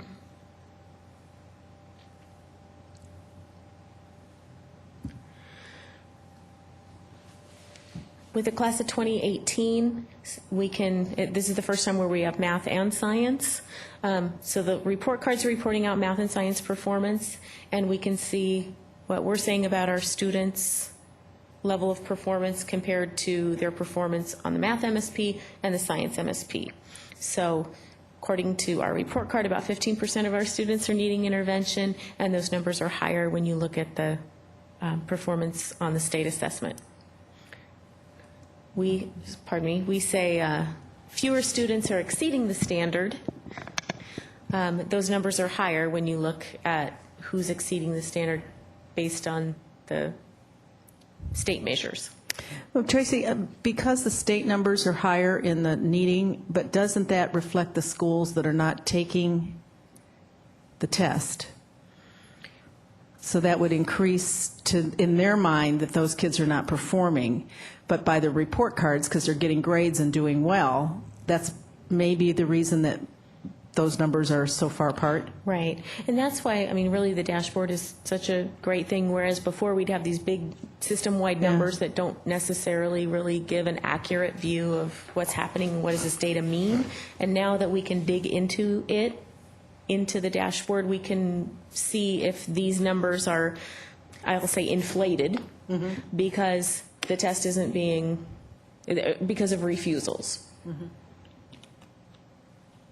So the 1% here is, in order to be in the 1% on the report card that's not on track or significant intervention needed, you would have to be red for both math and science? What it would mean is if I, as a student, had a 1 on any of these areas of the report card, then that puts in either math or science. Okay. Right, that math or science. Okay. Puts me in needing intervention or significant intervention. So even if I had all 3s and 4s on everything here, but a 1 on life science, we want to know that so we can intervene for that student appropriately. Okay. So it's a really huge gap between the report card and the state assessments. And so that's why, we want to drill down. Right. Yeah. And So see it's who these suspect. students really are. Yeah. It is suspect, and it goes back to, again, our desire to break up math and science and report those separately so it better aligns with the state. And we think that our methodology, which is if a student is deficit in one area, they're deficit because, again, if we think about college readiness, you can't be kind of ready. You're either ready or not ready from our perspective. The other thing I think it's a wonder here is if I'm below standard here, am I somehow not being reported? Is there some reason, as part of this, I'm showing up in this orange band here of I'm not getting a grade on the report card because the red numbers seem pretty low. Right. Yeah. So I think we were here. 5th grade math trend over time. 5th grade science trend over time. Again, different groups of students, 5th graders, different years. Across the board, there was a pretty significant increase in science performance last year, a better alignment of the science standards to the science test. So here's our comparison data of math and science for the class of 2018, for how our students perform compared to students in neighboring districts. So it's strong performance in science and not as strong comparatively in math.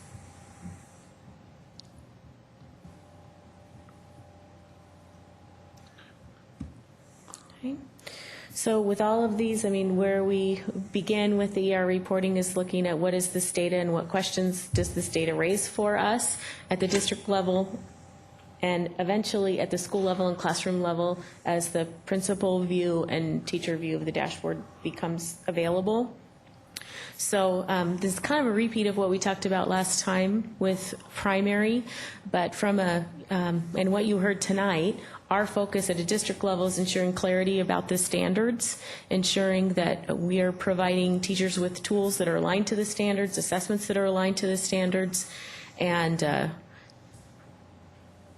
you heard Matt and Linda talk about the refinement work that they've done with kindergarten that we're planning to do with first grade and then on into the later grades, ensuring that we have more measures, CDSAs, that are also aligned to the standards, so we're able to eventually look at report card data, CDSA data, and state assessment data. So we have more measures to look at to help us understand our students' performance. We've got a literacy adoption process beginning this year, and I mentioned last year we've got a Title I research team, our Title I schools, getting together to share strategies and to focus on what can we do to help our most neediest students who qualify for Title I services.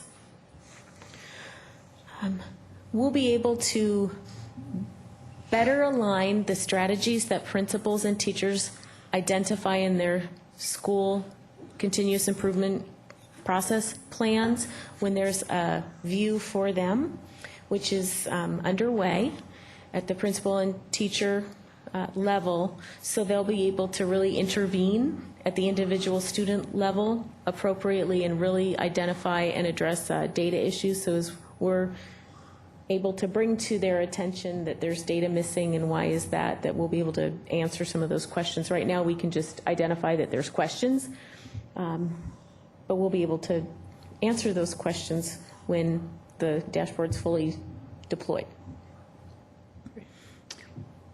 I don't remember. Are we going to have a way to do those year-by-year comparisons with the data dashboard?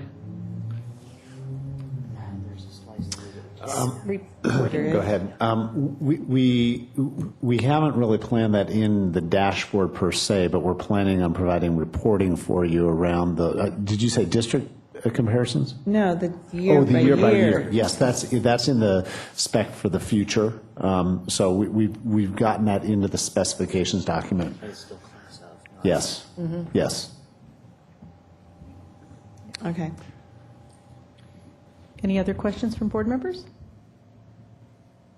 Okay, Matt, thank you very much, Tracy. Okay, thanks. And superintendent report. So two things on superintendent's report. First, I want to do a quick update on budget, what I'm hearing on the ground, and then second, I'd like to do, I'm going to have Tracy do a brief update for you on our strategic planning process. So budget, I got an email tonight that said that the governor is planning on releasing her budget on October 24th. So we will be able to begin reacting to that on the 24th. As you know, there's a $2 billion projected deficit based upon the current revenue projections for the 2011-2013 biennium. That's in addition to the budget that was already approved for the biennium.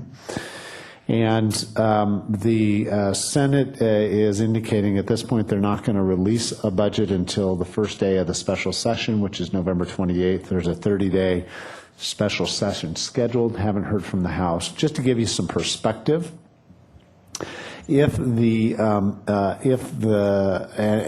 on the table, furlough days are on the table, reducing the school years on the table, additional employee compensations on the table.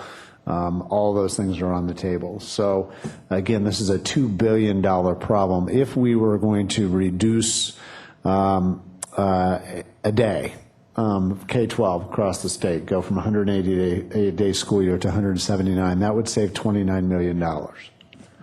So That's all, really? yeah, really. And of course, that is reflected in a salary reduction, because that means teachers don't work as many days, therefore they would receive. So if you did 10 days, that would be $290 million, which is, again, a far cry from $2 billion. If we were to do a 1% salary reduction, like we did the 1.9% and the 3% respectively, that would save, an additional 1% would save $38 million. You're not making very big headway into this $2 billion, are you? Exactly. Probably the big low-hanging fruit, if you will, is the LEA, and LEA is $314 million. And of course, that speaks to equity and would go after the property poor districts. If they eliminated the all-day K that is currently funded for a poor school district, that would save $63 million. So my point is that all of those things combined still is a far cry from the $2 billion that is needed. So we're anticipating that unless there is a change in the revenue projections in November, which is not looking that way at this point, that it's going to be ugly and everything's on the table. So that's what we know today. I think we're going to have the first indication of that October 24th when the governor releases her budget, and then it'll probably go dark for a while other than obvious reactivity from the field until the Senate and the House release their budgets at the end of November. So, that said, Always leaves us on such a high note. yeah, as you know, we have been working on developing a strategic planning document that will map out some of our major initiatives over the next several years through 2015, 2016. And what's important around this is that we have worked very hard to try and line the work of the Profile Vision 2020 and the actual work that is going on in buildings and in classrooms. And we needed, because it's so easy as an organization to become initiative happy, we had to really do a very deliberate effort of stepping back and asking ourselves what is the most important work, what is going to get us the best results, and how can we align that work and connect it so that it's meaningful for classroom teachers and for schools and for the system at large. So I've asked Tracy to walk you through a little bit the process we've gone through, as well as the resulting strategic document that we're currently using as our guiding work. One additional piece that I want to point out is that it is a planning document. It is, in other words, the 11-12 work is work that we are absolutely doing, but the work in subsequent years we're constantly monitoring and adjusting over time as things like new legislation or funding issues emerge, or possibly we've learned something about a particular adoption that may adjust our timeline. And in that document also are non-negotiables, things we can't control and therefore are set in stone over that 4-year period of time. So, Tracy? Thanks. Okay. So, earlier in the work session this evening, you saw the 5-year strategic plans by level. I'm going to be referring to those and give you a little bit of context into how we actually got here. So we're going to retrace this journey from pause and reflect to the documents that you've seen tonight. And probably a good place to start is where traditionally what the relationship is, and this is kind of a generalization of school districts, but traditionally there's this kind of relationship happening between school districts and school buildings, where things happen at the district office, and from the school building's perspective, it feels like things are happening to them, that they're being asked to implement things, and they're not really sure why, and they might not have been involved in the process of developing it. They don't really maybe know where it comes from, or that it's a state mandate, or exactly what the context of the work is. And sometimes the result of that relationship can be a lack of fidelity of implementation, that people don't really do the work because they don't understand why, and there might not be accountability for it, or that there's a whole bunch of things it feels like are coming at them at once. And so there's overwhelm, maybe some anxiety, confusion, and resentment. So there's this organizational culture issues that can result with this kind of frame about how a district office relates to a school building. There's a whole body of research that has come out recently around transformation of central offices and how the central office can interact in different ways with school buildings and partner with them and have more of a collaborative relationship that results in better implementation, better understanding. And so that's really our overarching goal. And we had the opportunity to begin to think about this shift in a more deliberate and intentional way when this pause and reflect kind of happened. Because what we were hearing from the field is we're overwhelmed. We don't really know why we're being asked to do this. And it feels like the district is pushing work down on us and we don't know what to do about it. So we kind of, as Chip said, he put a pause and said, okay, we need to step back and think about why is this happening and why is this happening in the organization and what do we do about it. So where we started was in March. We started with our district leadership team around a reflection and prioritization activity. And this is just a little screenshot of some of what we did. But we spent some intentional time with building leaders and Prof Tech leaders to identify kind of what work they've been doing and their teachers have been doing, and to rate how much effort that work was requiring. So we could just sort of get a sense from them about what is everything that people are doing. And then they also helped us in starting to think about all of this work that we're doing, and here's how much effort it's requiring for either the principal or the teachers. And then if this is and I know that's hard to read, but if this is our mission and vision, and we know what those are, and we have identified 3 strategic pillars, 3 areas of focus: effective teaching, standards-based teaching, assessing and reporting, and continuous improvement processes focused on results. If those are our 3 strategic areas, what work are we doing that's aligned to those areas? Because we think if we focus on those areas, that's going to help us achieve our vision and our mission. And we're also wanting to build a foundation of professional learning communities in our system where we're asking and answering those 4 critical questions. So they helped us kind of identify the state of what is and begin a prioritization for what is the most important strategic work. And we developed a visual at that time to share with our strategic advisory leadership team, which I'll talk a little bit more about in a minute, to help us kind of maintain focus on what's most important as an organization: our mission, our vision, the strategic pillars that we've identified, and building a foundation of professional learning communities. So the idea being that our most important strategic work should be aligned to helping build this foundation of professional learning communities and should align to our strategic pillars. With our strategic advisory leadership team, we collectively identified that it's our responsibility as leaders, and so the leaders on that team are central office folks, Prof Tech managers, building principals, it's our job to identify and focus on the most important student-centered work that's aligned to our mission, vision, and strategic pillars, and to build a plan to ensure that that work happens. And we talked a lot about this, wanting to change this paradigm of there's work that happens at the building and there's work that happens at the district, and there might be some relationship between those two, but we wanted to change that. It's not us and them, it's us. That the work we do for students is us, and we're all doing this work together.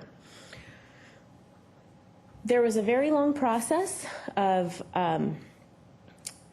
dialogue and presentation about work from different areas of the organization and building understanding with the strategic advisory leadership team to get us to focusing on what we think is the most important work aligned to our 3 pillars.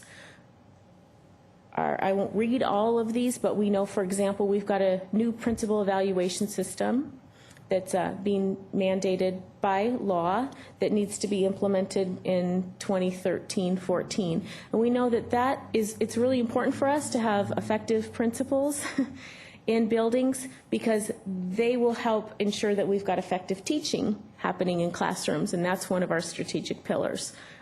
We've talked over the last year or so about principals being in classrooms every day. That's what that ICED acronym stands for, and participating in learning walks. So a lot of that work is about ensuring, and our technology work, important, ensuring that we've got effective teaching happening in classrooms.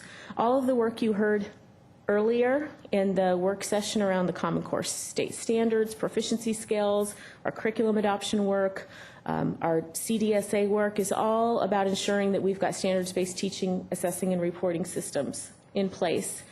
And what we've been seeing in our ER reporting for the last 2 months here is data coming from our data dashboard. And we've talked a little bit, and a lot last year around how this data dashboard is going to influence and change the way we do SIP goal setting.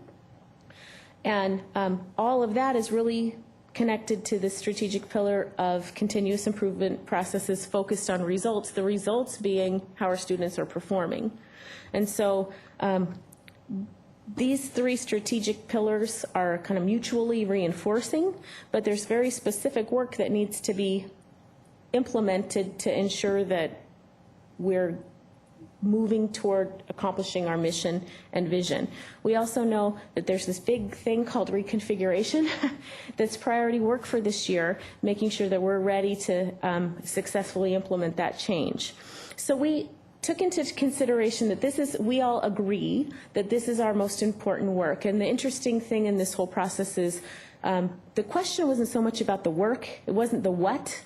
People were very much in favor of the what and knowing, but it's kind of how we did it and how we intentionally approached it so we weren't overwhelming the system.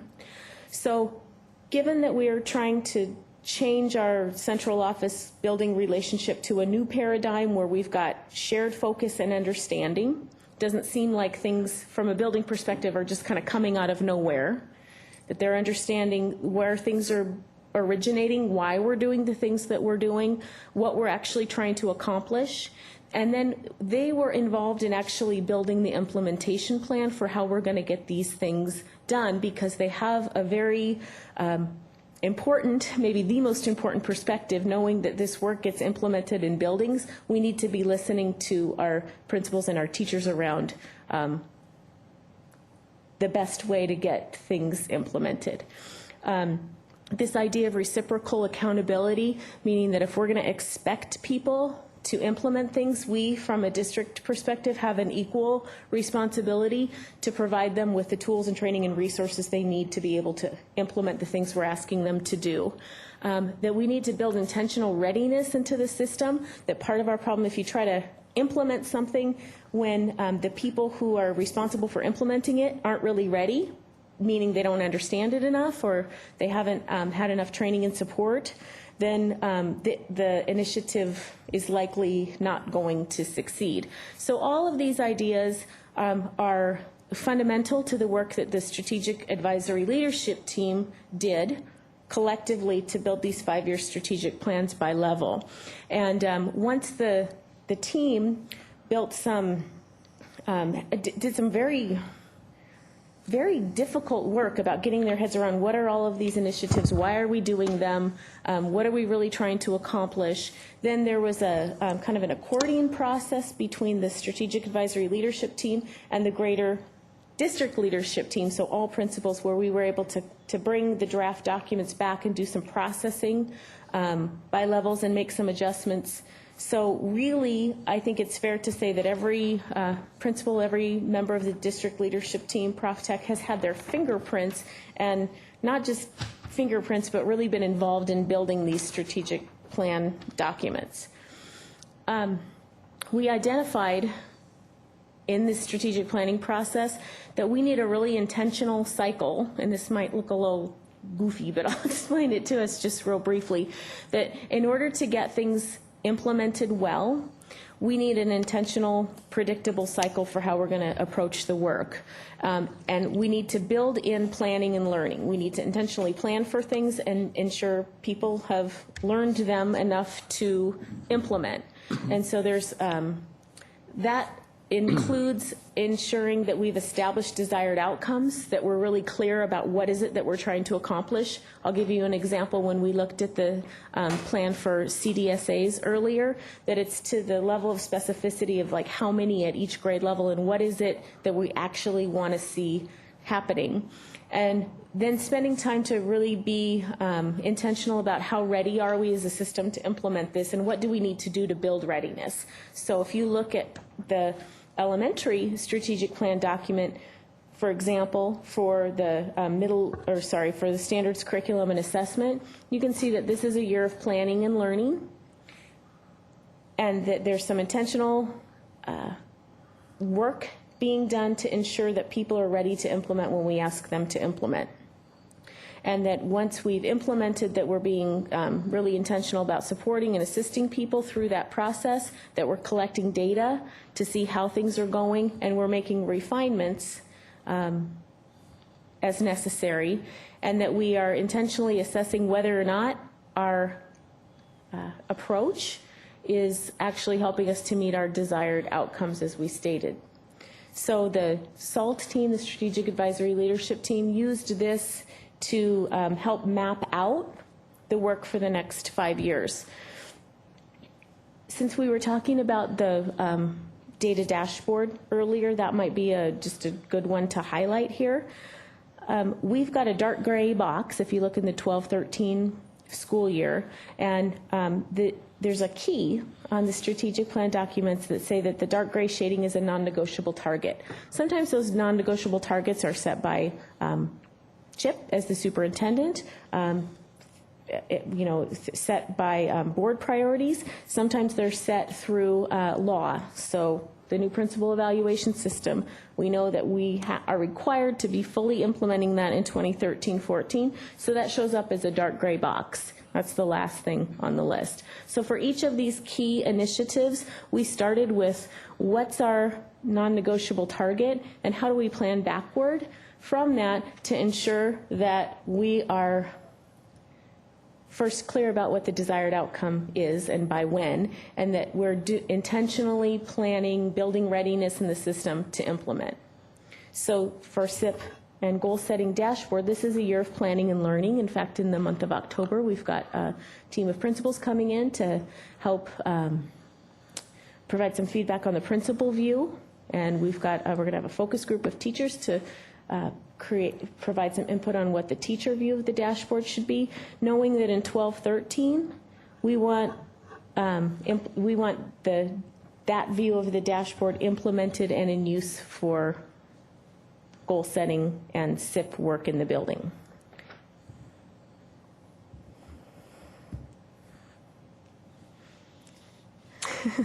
So that hopefully gives you some context for what happened between March and August, really, as a district leadership team and as a strategic advisory leadership team to have these 5-year strategic plan documents in place.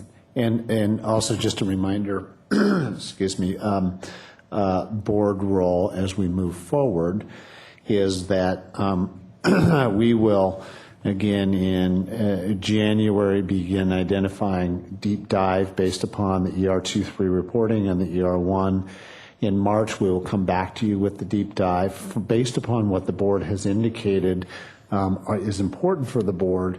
That then will influence the strategic planning document for the subsequent year by work with SALT in the spring and ultimately what we will decide in June for the subsequent year. So if, for example, you identify as a strategic priority, we really need you to work on ELL, for example, then that would emerge in the strategic document as an adjustment in the spring for the subsequent year. So I just wanted you to understand the board role in influencing this document moving forward. Okay. Any questions anybody have for Tracy? Thank you, Tracy, for the explanation, and we got to see a little bit more of the document earlier as well in our work session. They were discussing assessment and curriculum. Okay, anything else? Are you done, Doug? Other than his wonderful news? Yeah, you've heard it's the ledge update.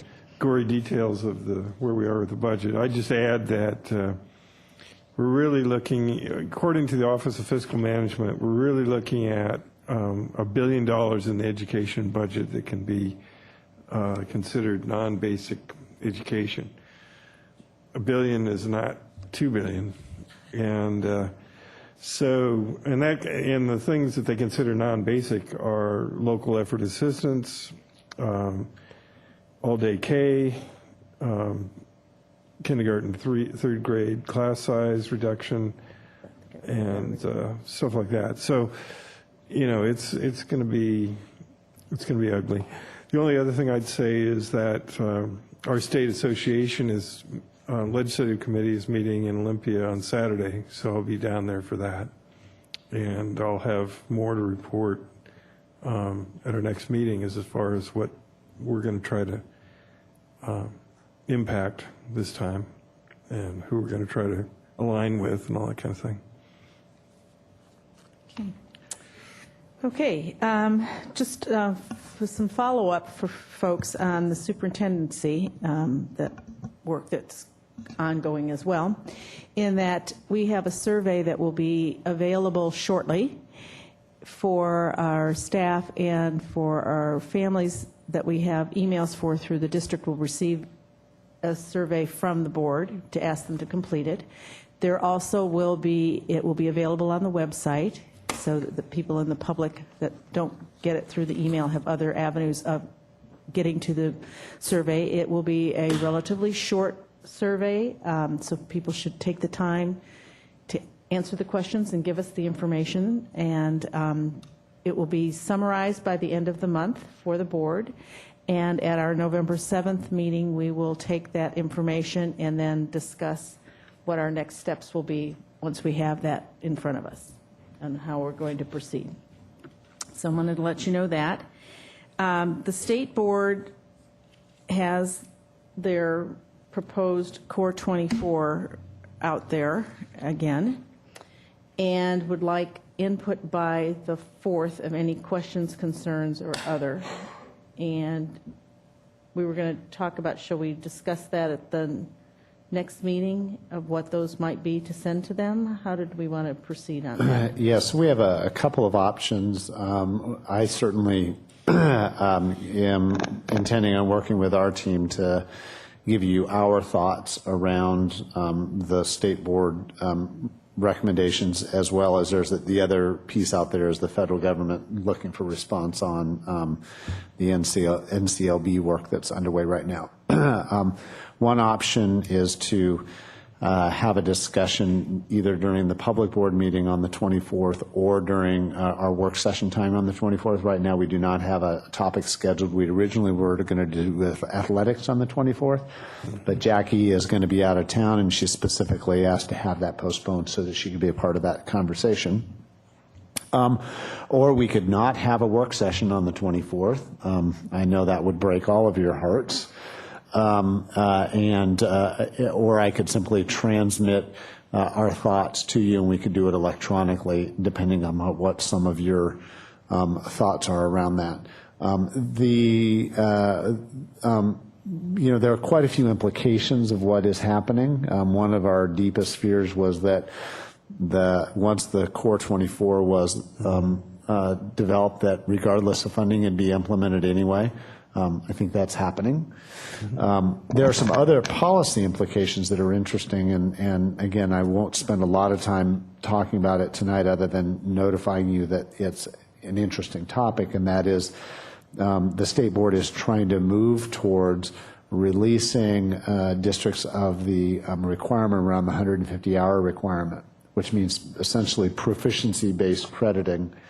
And that's a very interesting concept for us to think about and talk about, especially since we've had a pretty considerable conversation around PE waivers and what that means. And the board gave me some pretty specific direction, and we found that in the law, what we wanted to do and had talked about doing was illegal, and got conflicting information from the WAC and from OSBI. But now some of the changes proposed in the state board changes actually clarifies it a lot.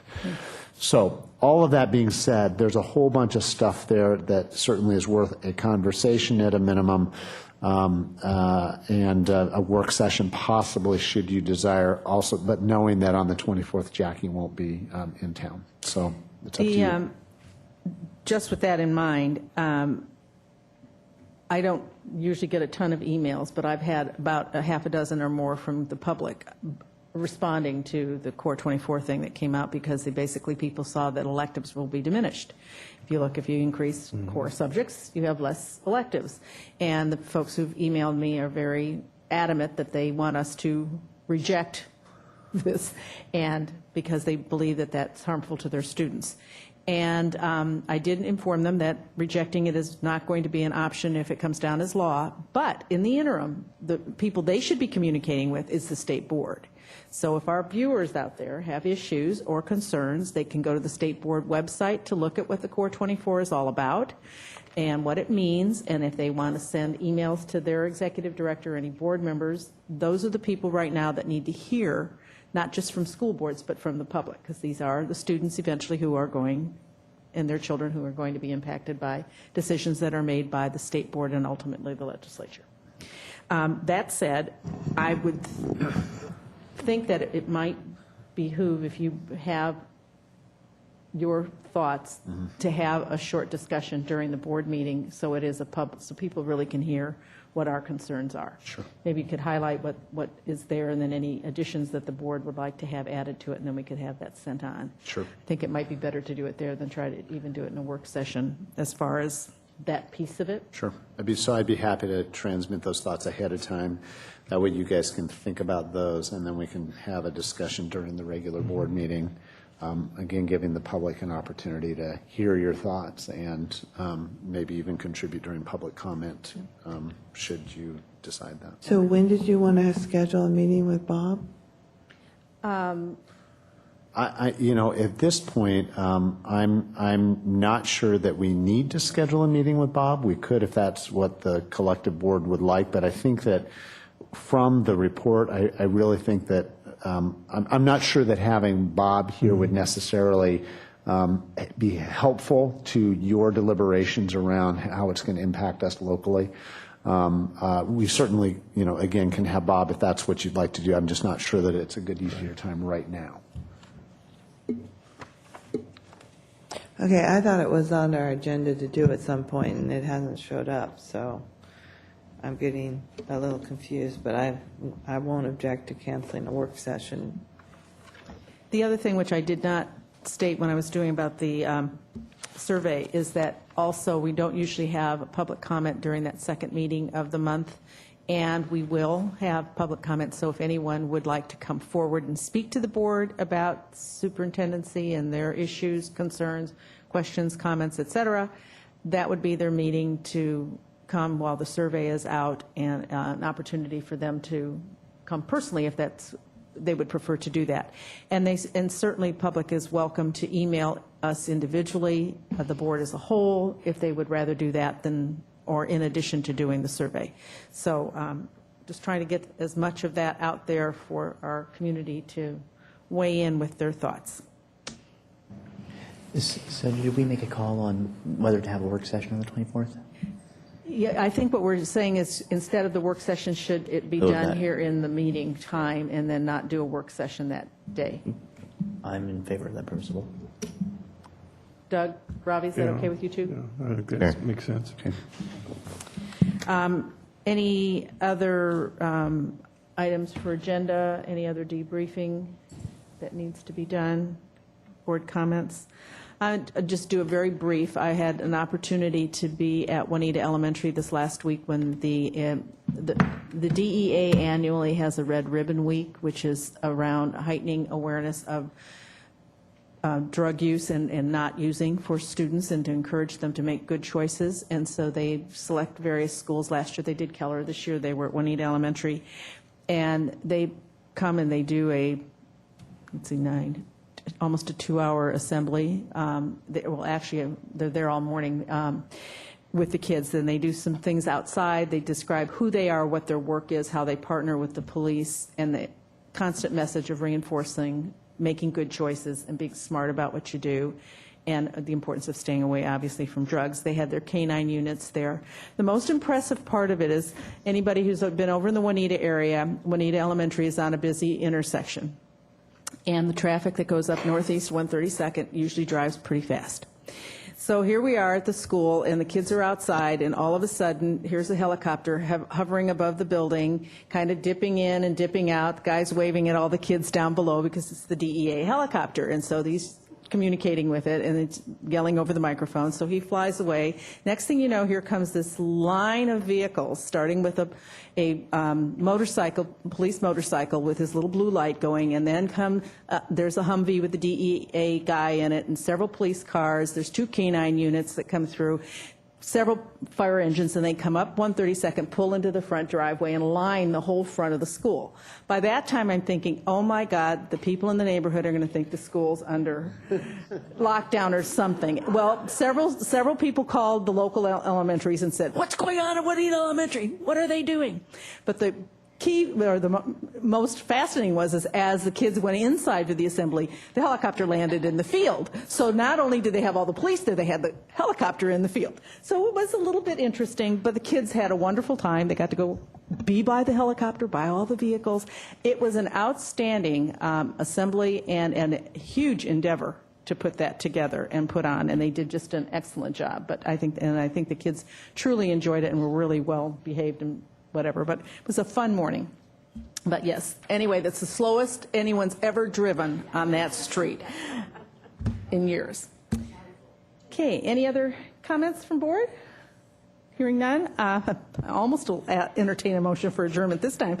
Our next meeting is October 24th. The meeting is at 5:30, and then, as I said, there will be public comment at that meeting in addition to the usual work that we do, and then there will no longer be a work session. And I now entertain a motion to adjourn. Moved. Second. Okay, a motion and a second. All in favor, please say aye. Aye. Any opposed? No. We're really adjourned.